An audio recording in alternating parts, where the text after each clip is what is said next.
Hello, and today we'll be playing Kingsguard. This is the first video I'm doing on this VN. This has been out for many years now, like since 2018 maybe even before that. So this VN has 3 routes, and I've watched all of them. So these are the 3 characters here. And the main character for this game is a human who is a prince who is about to be coronated and become the new king.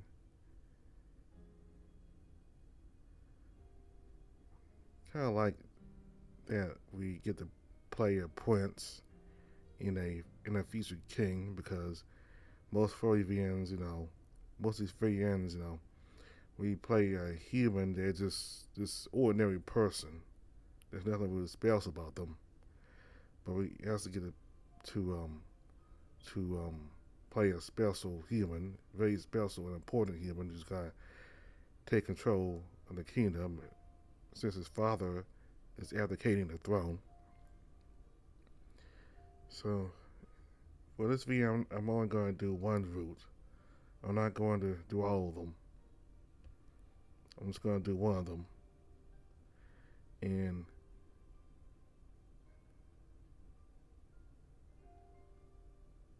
it's going to be probably at least 2 videos until we get to that point where we have to make the choice in which route to do.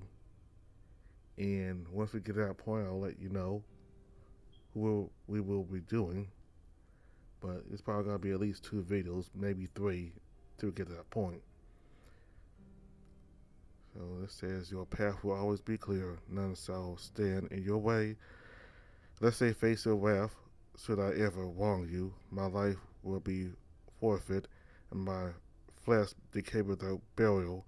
My chest is your shield, my arm your sword. I am yours, bound to the crown. From this day forth until I will leave the world or soul.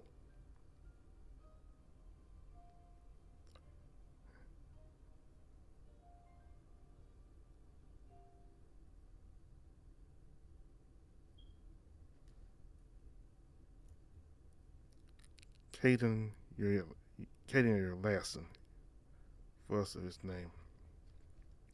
And this right, yes. 2124 recorded era of Torver. Today was supposed to be one of joy and celebration, yet my hand shakes as I hold this quill. A man sets his eye, so devoted to the gods, fearing for the future. I suppose I am only human after all. Whatever happened to my faith? When did I become so skeptical?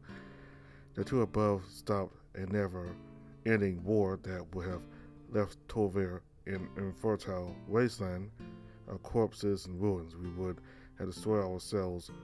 No one left, no men or beastmen that give us salvation from torment and eternal damnation. Now here we are, hundreds of years later, and not one war or conflict between nations since. My fears are unfounded. I still be hopeful, and yet. Caden. The queen had given birth to an heir, a baby boy, Prince. It's been so long since I had heard that name that I had nearly forgotten. While the queen cradles him in her arms with a joyous smile, the king forces a grin with mournful eyes. Perhaps he too has seen a glimpse of the trials his own child must face. The fated day now approaches. It could be weeks, months, or years, so I pray for the gods to return, if only for one day.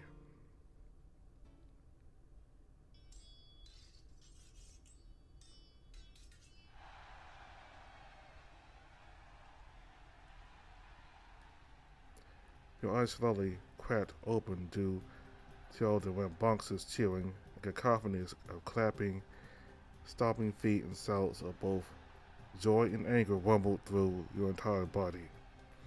It still had been impossible to get any rest with all the noise, but you somehow managed to fall asleep regardless. Perhaps it wasn't so incredulous to believe, though. The past few weeks had left you exhausted with all the preparations for the upcoming coronation, the kingdom's most important and revered event in over a decade. Even the most expensive and luxurious bed couldn't keep you from tossing and turning in the middle of the night. You stifled a yawn and brought up an arm to shield your eyes from the bright sun and found your arms baked to a golden hue. And the arena attending next to you shouted especially loudly into your ear. Get him! Get him! Haha, yeah. You see that? The man elbowed you roughly, further steering you from your dream-like haze. Rubbing your tired eyes, you squirted down from atop the stands of the arena at the fighting below. In the midst of your midday dream, you seemed to have missed the most important part of the fight. Several brutes, gladiators covered in blood, spit, and dirt were being hauled off the grounds, moaning in pain as they retreated. They'll be talking about that for weeks. What happened? What? You were sleeping? Let's just say I haven't been having the best of nights lately. Bad hangover from a good drink or a dead woman keep you up all night. I wish it was something as pleasant as that. You didn't have the courage to tell the man that you were actually so tired from sneaking out of home so early in the morning before even the birds started chirping to the light of the sun. And it wasn't because your father had strict curfew or anything for you. Well, he did, but anyone would forbid their only son and the prince at dad from leaving home and wandering the dangerous city streets without a bodyguard. Well, try not to miss anything else or you'll be regretting it for the rest of your life. You nodded and took his advice to heart. There was plenty of time to rest when you were dead, and besides you needed to stay awake for reasons other than on the fight below. At the other end of the Coliseum, you noticed a group of knights enter and spread out, getting in the way of many spectators. They were clearly searching for someone as they roamed around, removing the hoods from everyone and eyeing their faces closely. Father certainly is persistent, isn't he? Though you were concerned, it would take them ages to search everyone in the crowd, especially when anything exciting happened below and everyone stood up in cheers. You brought your cloak up and covered your face while keeping a watchful eye on the knights. Getting up and leaving will only make you look more suspicious and attract their attention.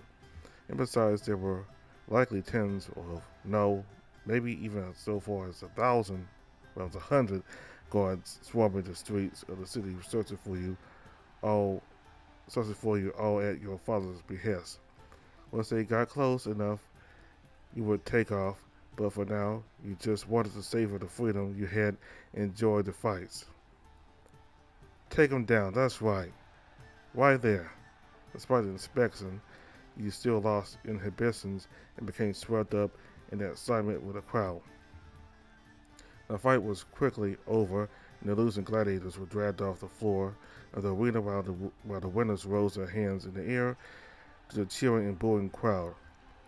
The announcer stepped up to his podium and drew in a deep breath to speak out his bullhorn. Wonderful, such an absolutely wonderful performance from our gladiators, and there's so much more to come. I need not remind those that have won this match that glory and gold go to those that make it to the end of this arduous competition. Let us take a moment to offer our prayers once again to the God and Goddess for their blessings. The man's voice boomed through the stadium, quieting down the crowd, but you could tell that the people were getting antsy. They wanted more action, they wanted more violence. They came here for entertainment, and they didn't want it to stop. The announcer was quick to catch on, though, and kept his players stored to move right back into the event. Now then, let us announce our next fighters. Hailing from the town of Lion is Armborn the Slick. A live man in leather armor stepped forth with pride, twirling a short sword in each hand with deft grace. Despite his small stature, he was hard to miss due to the colorful cloth wrapped around his torso. He may be 5'2" and thin as a razor, but don't let his size fool you. He's quick on his feet and has been the folly of many confident fighters, but how will he fare against our other competitors? The crowd turned towards the rising and the metal gate as another man walked onto the field from the opposite end of the stadium. He was covered from head to toe in full metal armor, polished so brightly that the sun bounced off it from all angles, nearly blinding you. Yes, we have a treat for you today, folks. Following in the footsteps of his father, he holds skills unparalleled in the kingdom and aims to become head of the house one day. It's the illustrious noble knight of House Prime, Mains the White. The knight strutted forward with confidence and dignity befit one of nobility. He rode towards a cluster of women in the crowd, and they screamed his name. Will this be another badge of honor on this numerous and growing list of achievements? Your eyes quickly darted between the two fighters, but became distracted when you spotted one last combatant entering the ring from an entrance in the arena right below you. All you saw was his gray, broad rampart of a back covered in muscles and littered with scars. Thick brown hair bounced with his heavy gait as he stopped by the two with a menacing cross-arm pose. He wore leather armor that did little more than lightly cover his body, showing off his impressive stature and rippling muscles. He was trying to be intimidating. It was clearly working, by the way. The two other fighters took a half step back, though if he were to take but one hit, he'd be out. Still, you knew exactly how this fight would turn out.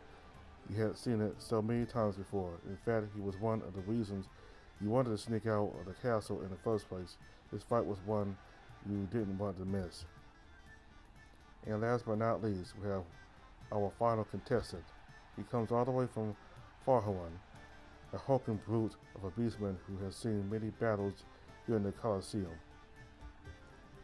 Can you feel the ground rumble as he walks, the weight in the air as he stares you in the eye? It's the one and only Ramos, Butcher of the Colosseum. The rhino stamped his feet on the ground, raised his hand in the air, and belted out a guttural roar that was just as loud as the crowd. The crowd went wild, raising their voices and cheering even more than when they cheered for the other two combatants combined. A man started around the stands, taking money for bets on who would win the fight.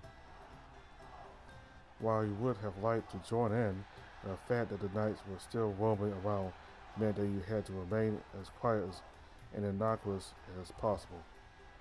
And besides, there was no need to.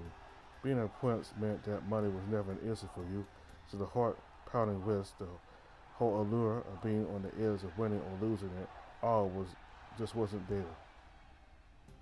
What is this? Who is this beast, and why is he here?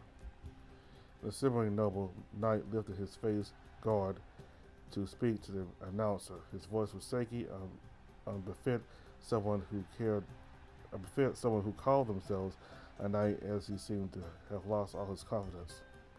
And the man answered, I was told this was the last match and was to be a one-on-one fight of grace and honor. Is that what you were told? Yes. And the man to speak to the organizer and asked that this match be changed. I'm afraid that will not do. This match has already begun, and you have taken to the battlefield. Think of this as an opportunity to gain both greatness and prestige.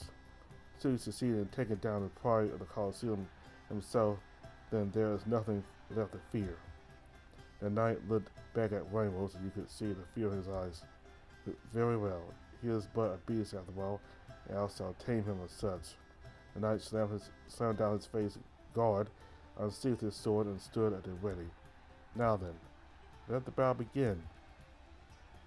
Blow after blow, the two knights could only focus on defense as they were smacked to the ground mercilessly by rivals. They were more akin to flies than fighters as they scurried around the battlefield, avoiding being knocked out by the enormous beastmen. As much as you wanted to focus on the fight, you still had to keep one eye on the knights who still hadn't given up on their search. So a woman had even gotten out of her seat and was smacking one of the knights away with her sword for tearing apart her side. Ooh, and that has got to hurt. I'm afraid Sir Mains the white is going to be Sir Mains the black and blue in the morning. The dust was already settling as he turned your attention back on the fight below. It appeared that the heavy-set beastman had finally caught that Sunday night. Magnus was lying face down with Ramus's entire body pressed on top of him, pinning him to the ground. His once shining armor was heavily dented, marked up with scratches and covered in dirt. He may be big, but don't let his size fool you. Let this be a lesson to never turn your back to a charging rhino. Ramus had the strength of 1,000 men, was as tall as a great oak, and as wide as a great wall, or so the rumors went. But even if they were all just spun myths, these men were not beings to be trifled with, especially one of Ramus's size and stature. The audience waited to see if Magnus could escape from such a fate, but when he showed no signs of movement, it was clear that this was all over for him. His jealous fans wailed in distress, with makeup muddying their faces over the fall of a handsome and noble knight. They spat in disgust and called the rhino a cheater, among other colorful insults geared towards beastmen.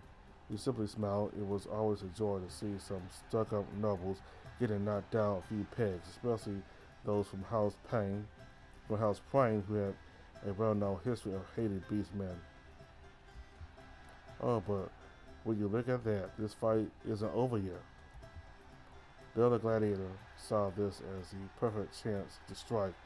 While the rhino was still hunched over the fallen manes, he charged forward and leaped into the air with both blades poised. Watch out!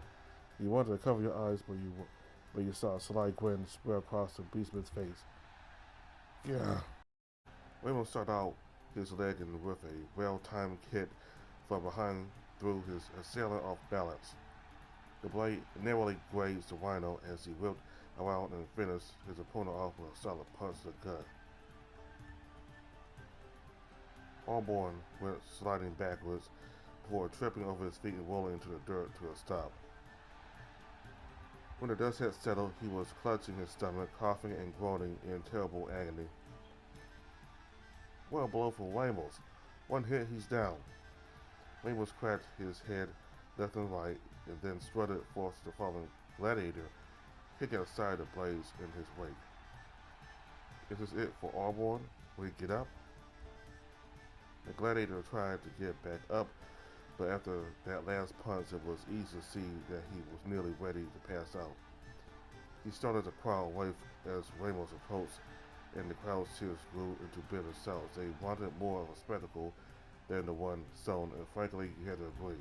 But it was clear to see that this fight was over. Just as Ramos was about to begin the fight, I knew the man removed one hand from his adamant and slowly raised it above his head. That's it. Allborn had enough, folks. Ramos scoffed and spat to the side in annoyance before turning to the crowd, raised his arms at a triumphant roar. Despite the lackluster fight, the crowd still went wild with excitement. Always a blowhard, I see. The bench groaned as a man beside you shifted in his seat. His gruff, apathetic voice took you a bit by surprise as he first thought that the seat he was in was empty. Though you didn't turn your head, he appeared to be a very large man, with armor that rattled as he moved and tugs of fur protruding out between the cracks, hinting that he could be a beastman. Out of the corner of your eye, he appeared to be quite muscular with biceps easily the size of your thighs. A long slender tail flickered near his feet, occasionally brushing against your legs, confirming to you that he was a beastman. Someone like him, though feeling the seat, should have alerted you, but then again, your attention was already pulled thin between the fights, the roaring crowd, and those meddlesome knights sniffing around. Speaking of those knights, though, the hairs on the back of your neck rose on end as you locked eyes with one of them. You were ready to flee, but rather than continue his approach, He instead stopped and stared for several moments before turning to leave the stadium. As he left, he took the other knights with him. It almost appeared as though they recognized you, but why would they suddenly just leave? You couldn't imagine Father giving them the order to just find you and not carry you back home kicking and screaming. Perhaps they were searching for someone else entirely. Still, it was strange. You know, too much bravado can lead to a downfall, huh? It appeared that the man to your left was talking while the cool display Ramos was projecting from below. With Maine's helmet in hand, he pretended to slam it against his groins multiple times in a perverse way. He couldn't help chuckling though. A little bit of pride never hurt anyone. I suppose he might be right about that. So that's quite a barbaric display even for him. When the rider was finished with his boasting, he tossed the helmet aside and strolled off the grounds. Well then, I take it you've had your fill of action. What? Still haven't recognized me? Suppose all this commotion does tend to dull the senses. What I'm saying is that it's time to come home now. Chris Caden. Your heart plummeted to your feet as a man whispered those last two words in your ear. Who was this man and how did the man know your name? Better yet, why did he make the assumption that you were a prince? No, that was a stupid question. You just now recognized this beastman's voice and had an idea who it was sitting next to you all this time, but refused to acknowledge it. Still, you had to face the music, so you slowly turned your head to properly and woefully greet your neighbor. Shit. You were about to hightail it out of your seat, but the beastman pushed you right back down. Sit down. You're not going anywhere else without my permission. His muscles tensed as he gently dug into your arm, holding you firmly in place. You weren't getting away any time soon. Thought you could leave the castle and not get caught, did you? I think it's safe to say you're in a lot of trouble when we get back home. You always sided with Father. I thought you were supposed to look out and cover me. Is that what an older brother is supposed to do? I'm your Kingsguard, not your scapegoat. And you know that I'm not your real brother. He turned your head and flirted your tongue. We go through this every time, Caden. We can't just leave the castle without first informing me. Not like you would have let me go if I asked anyway. Well, no, today is important, and you know that. Your father has been waiting patiently all day to see you at the party. And throughout the city celebrations programmed through the streets and in taverns for your 20th year of life, the grand and highly exclusive party reserved for nobles being held up at the castle. While you never cared much for it, your father always ensured it was a day to be celebrated, but it was less of a celebration for you and more of a way for him to show off and stroke his ego. While a common man would have killed for an invitation to the castle, what with the vast selection of entertainment, world-class cuisine, and fine drinks provided, you knew what really awaited you there. Pretentious, pompous patricians who would badge you with useless questions about what you would do when you became king and try to curry your favor as much as they could for their own benefit. It was a disgusting display of gratuity and bootlicking. It was a disgusting display of gravity and bootlicking that you wanted to have no part of it. Well then, Caden, are you ready to go? If I say no, will you let me stay? No, suppose I would then have to carry you off over my shoulder, and I'm sure you don't want that. How did you even find me anyway? Stalling for time now? Consider inform me of your whereabouts. What? But I thought he left the city a few weeks ago. I mean, I haven't seen him in forever. How could he possibly know where I was? You'd be surprised what he knows. I've been trailing you ever since you left the castle. You've been following me all this time? I thought it would be nice to let you have a bit of fun on your birthday at the very least, but now it's time to leave. Well, that's very thoughtful of you, but I don't plan on going back home yet just to fulfill my father's wishes. And just what do you plan on doing? All at once, the crowd roared again and flung themselves from their seats to cheer on the combatants below. The tension around your arm began to loosen as Leandros turned his attention to see what the fuss was all about. Despite Leandros' ever-vigilant guard, he had a tendency to get a bit jumpy and distracted around loud noises, granting you the perfect opportunity to make your escape. Your arm slipped out easily from his hands, and before he knew it, you were free from his hold. Caton, don't you dare! He had little time to catch you, but it was too early to celebrate. His claws had just enough reach to tear into the fabric of your cloak, pulling you back. Yeah, you nearly tripped, but the cloak kept you from falling down, though it was pulled taut against your neck, cutting off the circulation. The cloak was a lasso around your neck, and Leandros began to reel you in, leaving you buckling like some kind of wild horse. Caton, you're making this harder on yourself than it needs to be. Your face grew blue and cold from lack of air, though the lion likely didn't even realize in his zealous arrest. In the moment you were likely to pass out, but you couldn't let that happen. You couldn't let him catch you and take you back home. You clawed at the cloth-like leaves wrapped around your throat and dug your fingers into a hole. With all your strength, you whipped at it, tearing you free and leaving Leandros with nothing but the tattered remains of an old mantle. Caton!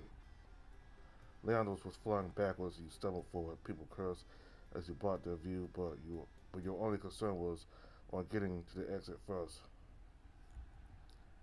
You never bothered looking back as he continued to yell at you. You just needed to make it to the stairs and get out of the Coliseum as soon as possible. He finally reached the edge of the aisle and jumped out, though you noticed a large figure at the top of the stairs, already bolting down. How the hell? Caton, enough of these games. It's time to head back. Don't resist. You know you can't get away. You might be a beastman, a being that was quicker, faster, more agile than you. But wearing such heavy armor in such a crowd place like this, even he would have trouble catching you at this point. You looked down towards the bottom of the stairs and contemplated making the leap. It was a long way down. If you didn't land properly, there was a chance you might break a leg. But what other choice do you have? Caton! Without wasting any more time, you jumped down the steps and landed on your feet with a painful thud. A sharp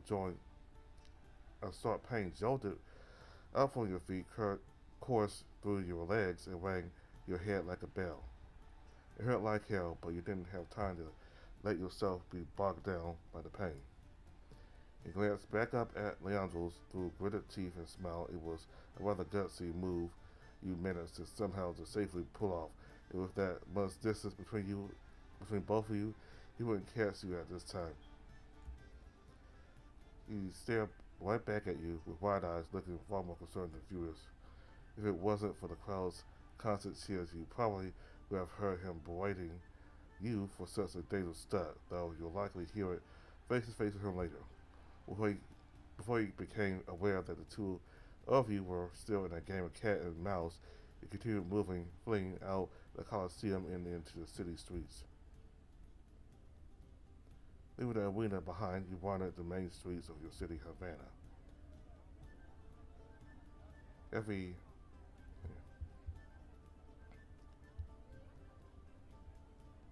Havana. Havana, I think it's Havana.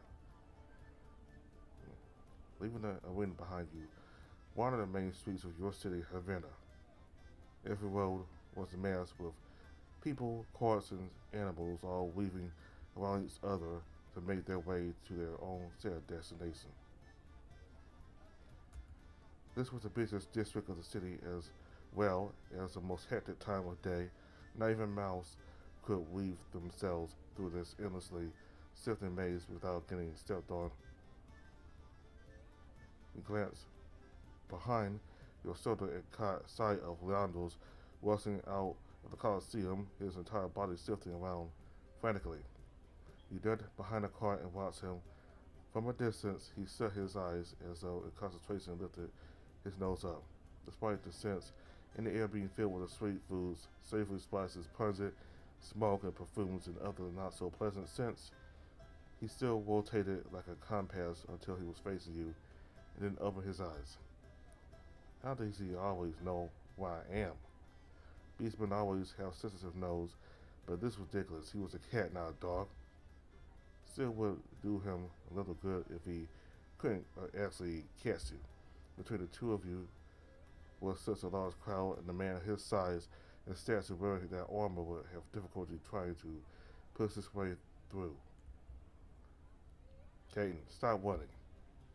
Yandos pushed his way forward, apologizing the entire way as he wriggled through the mass of people and scampered out of the way of horse-drawn carts. Some actually moved and gave him passes, but most stood their ground and sneered. You ducked low, hoping to lose sight of him, and waltzed through the crowd until you managed to squeeze your way out from the mob streets into the deserted alleyways. Left and right, then right once more. Without thought of direction or knowledge of location, just kept moving, winding through another maze this time, built of brick and mortar. A passageway echoed with your ragged breaths and clack of your shoes, almost as loudly as the pounding of your heart in your ears. Leandros' voice was but whispers now, but even with the distance that you gained, you knew it would do little to stop him. When it came to a game of cat and mouse, he would go on for days without breaking a sweat, while you would be panting on the floor, completely tucked out. It was often as he chased you down, you should have gained more stamina, but even now you were ready to take a breather. But you had to keep moving, to keep pushing yourself until your feet were sore and shoes worn down. But he'll think twice. Bet he'll think twice before dropping his guard again. Suppose Father will just. You smacked head first into the back of what appeared to be a large man. The soft surface gave way, sinking your face into it ever so slightly before you were slung backwards. It didn't hurt much, it didn't hurt much. Your nose didn't appear to be broken, but your tongue was a bit swollen now from nearly biting it off with a sudden halt. The man you bumped into grumbled loud, clearly not amused. Oi, which of you bozos thought it was funny to whack me from behind it? The heavy figure twisted around, nose twitching and dark, beady eyes peering down at you menacingly. Huh? He seemed to be a mouse beastman, or maybe a rat.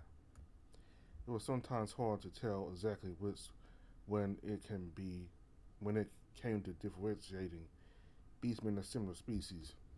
But you knew exactly just how dangerous it was to mistake them for another. It was always in your best interest to remain silent about such matters. Just like calling another a nasty name, it was the same here, and calling a beastman as the wrong species could easily lead to a life-threatening rumble in the raised beastman.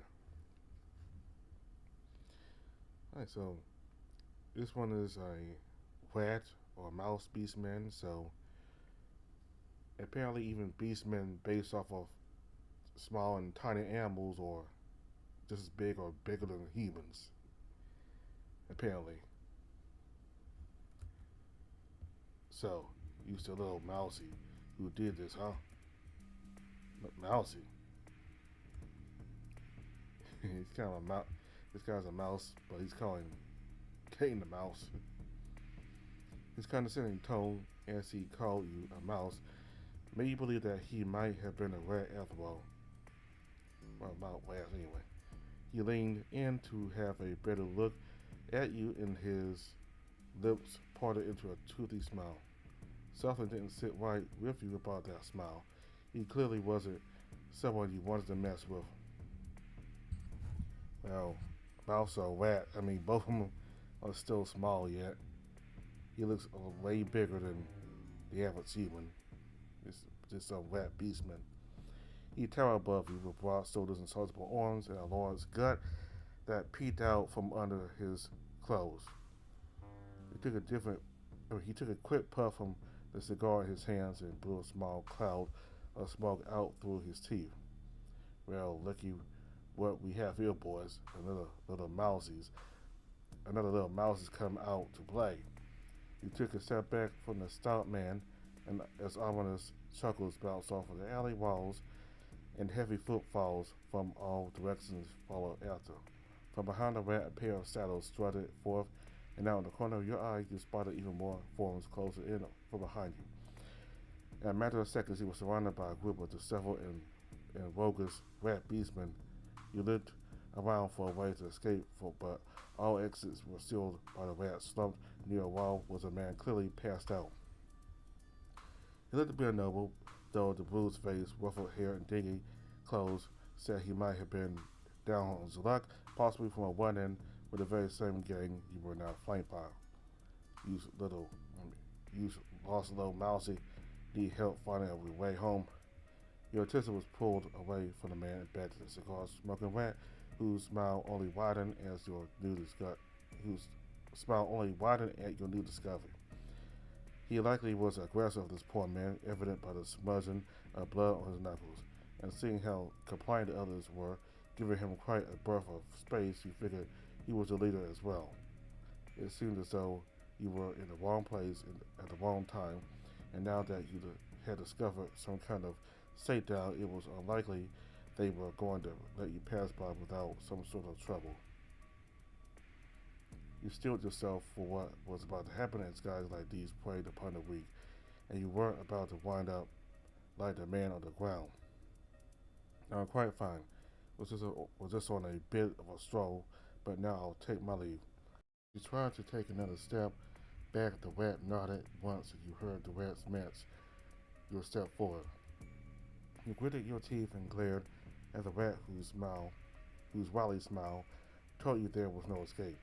He's got the look of someone who's maybe in a bit of a bind. But I'm a generous man, like one of those saints or priests. I help those in need. Of course, even churches have their tithes, and my help doesn't come for free just the same. The way the others laughed in unison made you question if they were a pack of hyenas in disguise. Thank you for the offer, but really, I just need to make my way through here, and a deep exhale of cigar smoke from the rat's mouth was all he needed to silence you. He simply smiled and watched as you coughed heavily, suffering as the smog invaded your lungs and stung your eyes. Now, no need to be sorry, little mousy. We all need a little help now and again, and it just so happens to be your lucky day that you ran into me. Somehow you felt that his version of being lucky was different from yours, and you glanced at the man again. Worry about him? Well, ain't that cute. You see we just got finished cleaning a bit of the rabble in the city. This here part of the city is quite dangerous, especially for a little mousy. Why he was acting so high and mighty, saying all the wrong things, even had the audacity to call us mice. Mice of all things. You really think someone like that should be roaming the streets? We did use the city a favor here, because there's still plenty of monsters lurking around the saddles, so it ain't safe for you to be going alone. So I'll tell you what, for the low price of 10 gold, I'll guide you out of here. And don't worry if you don't have it on you person at the moment. We take installations too, with interest, of course. Me and my boys will see you safe to the end of this. He'll valet and white to the door of your comfortable, safe little home. Now, how's that sound? I really am good. You best think your words carefully. White could have easily paid this obvious shakedown with a coin in your purse. Your real worry was actually taking it out. Money was no object to you, being the prince, so you always went out into the streets loaded with coins on the off chance you didn't even of the off chance you didn't have enough corn on you. Father would never let you buy something yourself, so you had to take it upon yourself to see what wondrous items the markets and merchants had to offer. You started to think of what these greedy thieves would do if they found out how much coin you were currently carrying. You cursed yourself for not betting it all away on those fights earlier. So, what's this gonna be, eh? Little mousy.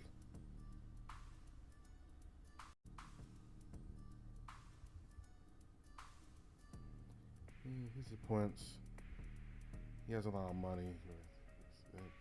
I don't think it'd be wise for him to fight them, so just one. I mean, he's just one person and you got three of them. Let's pay him off. Money was of no concern to you. If you gave them the coin, then maybe you could pass without any more difficulties. Alright, I'll pay. He's made the right choice there, little mousy. Wouldn't want anything bad to happen to you on the way home now, would we? He reached for the purse at your side and loosened it from your belt. It's healthy weight, a grim reminder to never carry too much. They never carry this much corn again. Even before you had opened the bag, you could see the beastman's face beaming with glee. His eyes went wide and mouth slack. With that kind of expression, this was likely more money than he ever seen in his entire life. Now, where did a little mouse like you get so much money? The rat right at the corner of his mouth, where a bit of drool was slightly leaking out. It's a good thing you came to us, 'cause it would be a shame if something bad happened to all this corn. Now be a good little mouse and toss it here. Toss, you say? This is a rat's grubby hands were about to reach forth. You flung the bag high into the air. But what? The coins flew free from their clove cage and pelted down onto the streets in a golden rainstorm of riches. The streets sparkled like the sun, and all around you the rat's ears twisted the glowing sound, entirely entranced with the gold. With the rats distracted, you made your escape, turning on your heels and running back to where you came. You salve up. You could feel the grubby claws of the leader. Others gained a quick swipe as he tried to reach for you, but all he grabbed was air. There were even more rats from behind you, but you didn't have time to think. You had only seconds to take advantage of your distraction.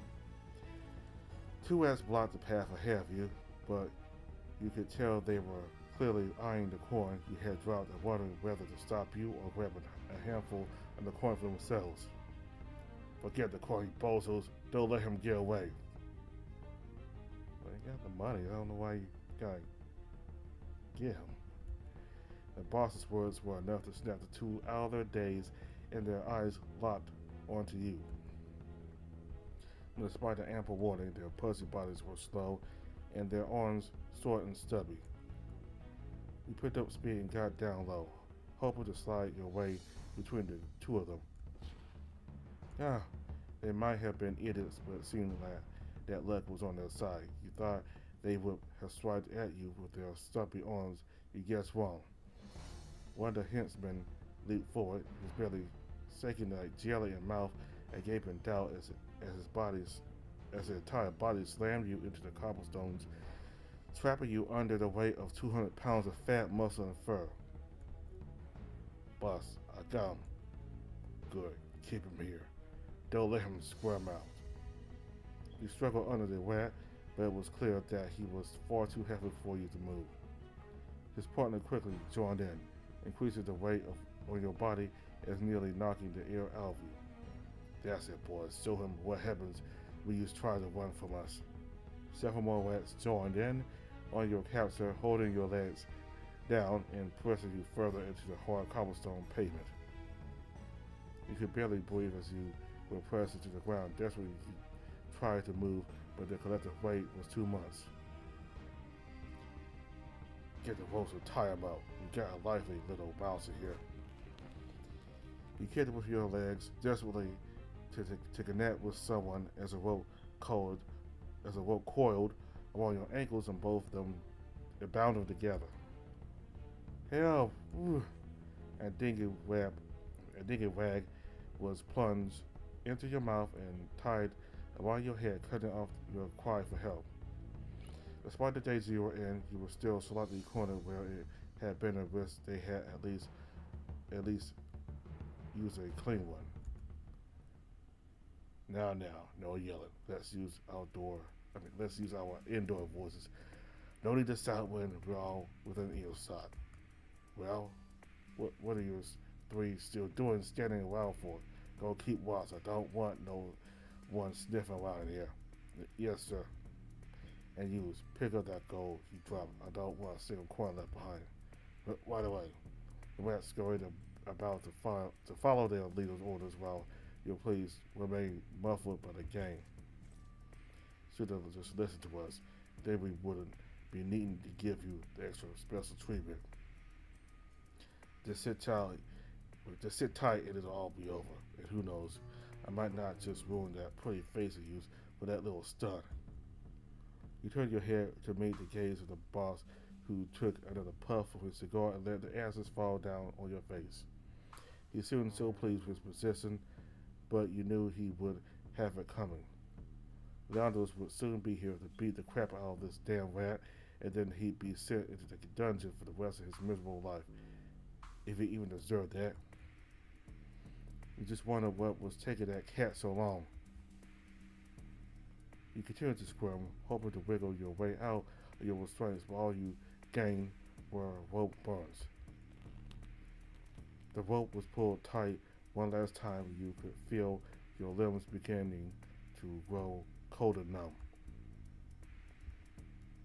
Okay, boss, he ain't going nowhere now. Good. Now frisk him. I want to know what else he's got hiding under that cloak. I guess he didn't give him exactly all the money, or maybe he just got mad because he dared to run away from him, and that messed with his ego, I guess. At the boss's request, the rat began their search, tearing off your cloak and kneading their hands into your body, hoping to find any other wizards hidden on you. These sturdy, sharp, cracked claws kneaded into you eagerly, causing you to wince in pain. You tried to kick with both of your feet to get the bandit away, but you had to admit they had you completely restrained. You know it ain't good for your health to keep struggling like that. He would cause gray hairs. You turned up to face the rat once more, and he was closer so you could spit in his face. Just let me and my boys do their job, alright? No sense in trying to fight because you ain't getting out of them ropes. Besides, with all that corn you scattered, I bet you's got gold coming out your ears, don't ya? Probably pretty heavy to be carrying all that. You should be thanking us for lightening your load. Hey, boss, I think I might have found something. Yeah, get here. You only caught a glimpse, but you recognized the gold gleam in the insignia and the medallion that the lackey handed to his boss. It was an item of utmost importance, an insignia of the Yasin royal family. Only those born with royal blood would ever have the honor of holding one. That, in an individual's hand, selected personally by the king, as trustworthy allies were ever granted one. Other than Leandros, your personal tutor, Maester Corello, the king's counselor, and your father himself were of the few people in the kingdom who carried one. When presented to the right people, a whole world of privileges opens before you. But to any commoner, it was viewed as another shiny object that could be pawned off for an exorbitant fee. Well now, what have we here? The rat's eyes went wide as he examined the gold signet in his hand. How dare a mouser like yourself get your hands on something like this, eh? The large rat knelt down and gripped your chin, forcing you to look into his greedy eyes. So there's more than meets the eye with this little mouse ain't here. What do you mean, boss? The rat let the pendant drop from his palm and dangled by his gold chain, reflecting your disheveled hair, dirt smudged face, and livid expression off of his glossy surface. Done quite a bit of shakedowns through the years, and only ever come across this once. Thought it was just some pretty pendant at first and pawned it off for some quick coin. Of course, after I sold it, I found out just how rare it really was. You see, only highborns carry these around, and not just any nobles. We're talking royals, those with connections to the big house. Not just anyone is given one. So, boss, then what's it worth? What's it worth? What it's worth? You can't put a price on something that's valuable. But boss, I thought you said you sold it. Idiot. Will you even listen to what I said? I wouldn't have sold it off if I had known. So then, why is it so important if it ain't worth anything? I swear it's like talking to a brick wall, you bozo. Listen carefully. A little trinket like this might not be worth much to the common man, but to the right buyer, well, let's just say we could live like as royals for the rest of our days. Of course, it's not the sort of thing you can go flashing around. They never give one to a beastman, so we have to be careful about who to sow it to. Wouldn't want anyone thinking we stole it, now would we? He tried to shake your head free from his grip, but he kept you still. Don't get restless. It's a very nice present, so I'll take good care of it from now on. So don't use worry. Of course, now I'm curious how someone so young like you would even have this thing. Must be quite the influential mouse to be carrying this around. With that coronation or whatever coming up, I hear a lot of nobles have been coming in and out of the castle. They use on one of those, a cousin of the king perhaps, or maybe, but the boss. Yeah, what the hell do you want? Can't you see I'm busy here? Sorry, boss, but we got trouble. The beastman dropped your head and stood straight up and socked without any support, your chin slammed to the ground. Your words were strange as a thunderous roar echoed through the alleyway, a sound that you were all too familiar with. While the rats seemed to quiver and panic to howl from beyond renewed your hope. Dead rats, get away.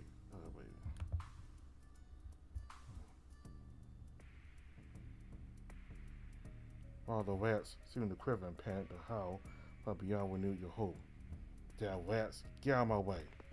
A pair of rats scurried forth from the ends of the alley and looked at terror plastered on their faces as he pushed one another out of the way. From around the bend, a shrilling shriek followed after them, steering the frightened beastmen onwards. Idiots! I told you to keep watch. The rats ignored their boss, charging right past him as though their very lives were at stake, while you huddled into a ball to protect yourself from the stampede. What did you do with him? A long rat struggled forth, limping on one leg that was about to give away. He's here. He reached forth with a weak arm and cried for help, but no one stepped forth to assist. The wounded beastman collapsed onto the ground just seconds before a foot stomped down on his unconscious body. As you turned your gaze upwards, your eyes meet with an imposing figure, heaving heavily. A smile crossed your face, knowing that you were saved, but quickly faded when you saw the fire in the man's eyes. Damn cat, always showing up to screw up everything. He charged forward, teeth and claws bared. The rat who was pinning you down and frisking you scampered to his feet, a high shrill shriek escaping his mouth. Just as he was about to escape, the larger boss rat grabbed hold of him by his shirt and pulled him back to the front. Where the hell do you think he's going? He's clearly outnumbered, so take him down. I don't want to die. Quit use whining and get his ass over there. With a kick, the subordinate tumbled forward, where he stopped right in front of the line. Please be merciful.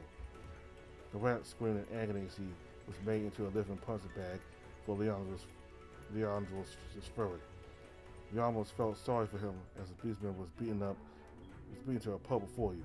A few times the rat tried to crawl away, but Leandros gave him no mercy, and in seconds the rat was knocked out. Not even once raised his fist to fight back. The lion huffed, using more energy than what was even necessary for the ruffian. Kitty always showing up to ruin everything. He looked up at the rat as all but one of his lackeys remained. Yet he still had a smug look on his face as though he were unfettered by the intruder. He dropped the cigar on the ground and stamped it out with his boot. Roland, you deceitful worm. He didn't know how, but it seemed as though Leandros actually knew this rat. Despite the position he was in, though, the rat merely chuckled as though he found this all amusing. Already, to name calling I see, cat. To what displeasure do I owe you this time? Don't give him that crap. I know wounders like you are always like that. Now tell me where he is. Hey, don't play dumb. I can smell Caden. I know he's here. Caden, don't ring a bell. If you're looking for someone, then why don't you try asking those masked widows that keep spying on me? Leandros glanced downward, and his eyes went wide when he finally noticed he pinned to the ground. Is this the one you've been looking for? We were just working out a bit of a deal, you see. Offer him protection for some coin. You know how dangerous these streets can be. Because he was a bit too antsy, so we had to restrain him a bit. But don't you worry, we got this handled, so scurry along. Now use more than wasted enough of my time. Forget about putting you in jail. I'm going to wring your neck myself for this. Jeez, what are you getting so angry over? One thing, he's your fiancé or something. Suppose I must have struck a nerve. Why he's always gotta be so tense? But it looks like we gotta cut this short. I'm a very busy man, you see, and don't have time to stick around to play. Like hell you getting away. Looks like you up, Louise. What? This is Leandros was about to charge forward. Roland pushed his last lackey into Leandros' way. Move, rat. Leandros cracked his knuckles as he stared down at the trembling rat. Wait, Leandros gave the beastman no mercy as his punch sent the last minion flying backwards where he cratered into the wall. Roland chuckled from the end of the alley as though his operation wasn't foiled in the slightest. So long, furball. Get back here, you worm. Well, Leandros was just about to jump over you before he stopped to glance down your miserable form. With the gag wrapped tightly around your mouth, you could only mutter incoherent sounds. You could tell that he wanted to charge forward to chase down that rat, but he made a disgruntled huff and moved down to free. The cloth around your mouth was loosened and you spat it out in disgust while your ankles were freed. Before you could even lift yourself off the floor, a pair of arms wrapped around you and brought you to your feet. Damn it, Caden, what the hell were you thinking? Leon, I cannot smart. Quiet, Caden. What were you thinking, running off on your own like that? See, this is the kind of mess you can get yourself in when you don't listen to me. But I don't want to hear it. You always do this. You never follow my orders and always get yourself into trouble. What do I have to do to keep you in line? Put a leash around your neck? You are damn near lucky I found you in time. Do you have any idea of the ramifications if they found out who you are? Or what they would do to you? The city is not your damn playground. You could have been seriously hurt. After 15 years, I thought you would have at least realized that by now. The damn prince, for God's sake, start acting like one. You never got a chance to defend yourself as Leandros laid it all on you. His harsh words pierced through like icicles, yet they showed no signs of melting. You knew he was right. You had one headlong in the danger even if it was an accident. You. Leandros' breath was hot and steam.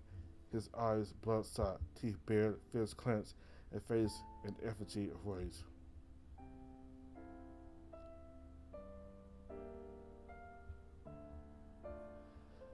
It wasn't your fault that any of this happened. You just wanted to get away, not have to be bogged down every waking hour by your princely duties.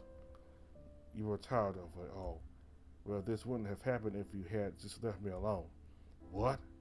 Father always tells you to keep me in check, to make sure I never leave the castle, to make sure that I always finish all of the food on my plate. I do that so that you don't get into trouble. I never asked for your I never asked you for your help. I'm sick of it, alright? You follow like you follow him like some puppet, always treating me like I'm some kid, as if I couldn't take care of myself, like you've got no spine. Caton, he had pushed him to the edge, and if he was a simmering pot, he was boiling right now. You prepared yourself, flinching and closing your eyes as he raised a hand. It had been years since he hit you, and given the current demeanor, he wouldn't hold back.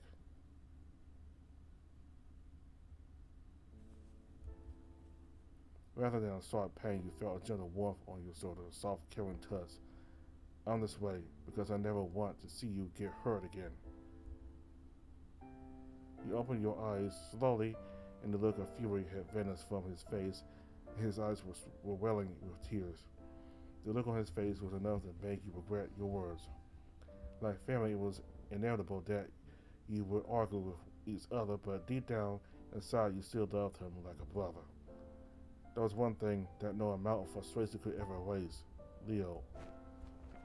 You were lifted up off your feet in a crushing bear hug, squeezing the air and life out of you. Leon, why can't you just listen to me? Why do you always run away? What do I have to do to get you to understand? I'm sorry, Leon, the lion put a long finger close to your lips. I know what you're going to say. You say it every year. It's your birthday. You should be allowed one day to do whatever you want. And that doesn't excuse you from your duties as a prince. What would you have done if they found out about you? This goes beyond just your safety. If they kidnapped you, then the entire nation would be in danger. But if I had my sword, I could have. This isn't a what-if scenario. You were in real danger there. Those rogues are some of the worst the city has. Even though we live in a time of peace, there are still those out there who wouldn't think twice to do you harm. There may come a time where I won't be there to protect you. I'm sorry, but you still came through. Leandro's, I think he said,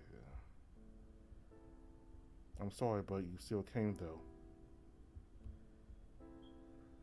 Leandro's grunted, then stared at the mess he had made. You did a real number on them too. I don't think they'll be able to move for a few weeks. That was a mere warning. Had they done anything more, you wouldn't even recognize them. And now that they are dealt with, don't think you will be getting away with this either. I've already thought of several punishments while looking for you.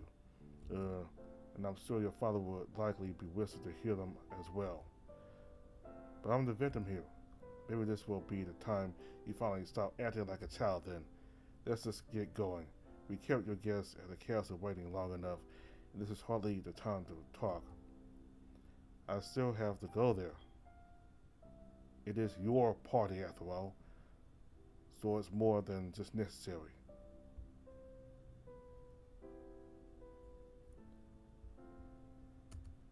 You mean my father's party? It's just my birthday disguised as a celebration to his achievements. He doesn't care all about me. You know that's not true. Leandros gripped your hand tightly and guided you out of the perilous alley. What about them? I'll get the guards to deal with them later. Damn well, it never learns. Once I catch him, he'll be in the slammer for a few weeks for this, and I'll be sure to personally keep watch over him. So he knew who he was? Yeah, he's a deceitful rat who skirts the law time and time again. Though now with most of his lackeys soon to be behind bars, he'll think twice before skittering out into the daylight again. After Leandros appointed A few city guards had wound up the beaten rats in the alleyway and threw them into the dungeon. The two of you were on your way back to the town square. And though you won into, and though your one and two in with the ruffians allowed the city to finally catch them and put an end to the frequent shakedowns, it was a bittersweet achievement. On one hand, it managed to quiet a handful of criminals so the streets would be safer, or at the very least safer, but on the other, Roland was still on the loose, hiding within the many holes in the city. Leandros was never one to take a loss well, and it was clear just how much this failure infuriated him as he mumbled under his breath the things he would do to that rat.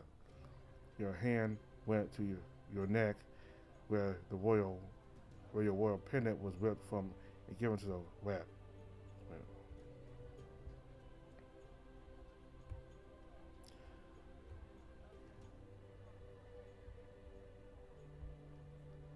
Though you didn't really seem to mind, though you really didn't seem to mind it, bringing it up now would only increase your punishment tenfold, and that was within him telling your father. Enough was on the lion's mind that he decided to bring it up another day when he simmered down. Besides, it was likely useless to the rat. Not much a wanted criminal could do with it other than pawn it off, and you had other, more pressing concerns at the moment. There was still the whole ordeal with Leandros telling your father about what happened and the ensuing storm that would come from it. Even getting on your knees and crying in remorse wouldn't be enough to keep him from tattling, and a thoughtful gift would likely be taken as a bribe, only increasing your sentence as well. Not much could sway him. He was always the exemplar knight, after all, an unwavering beastman on the side of justice who never disobeyed your father's orders. When he was appointed as captain of the guard, the highest military rank in all of Yasin, there was little disagreement amongst the ranks. He had the skills to merit the achievements and even the respect of his fellow knights. Other than quite a few complaints from nobles who had a distrust for all beastmen, there was no better choice. An ominous whistle flared in the distance, waking throughout the town, catching several citizens, including Leandros, off guard.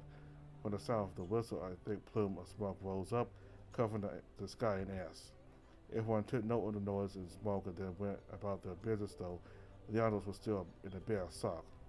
No one paid it much mind when the second whistle roared, and even several city guards casually chatted to one another as though they were unaware that the source of such a ghastly wail might have been a fire worse. But this was nothing more than a timely occurrence. There was no need to be concerned. Alright, so I'm going to stop right here.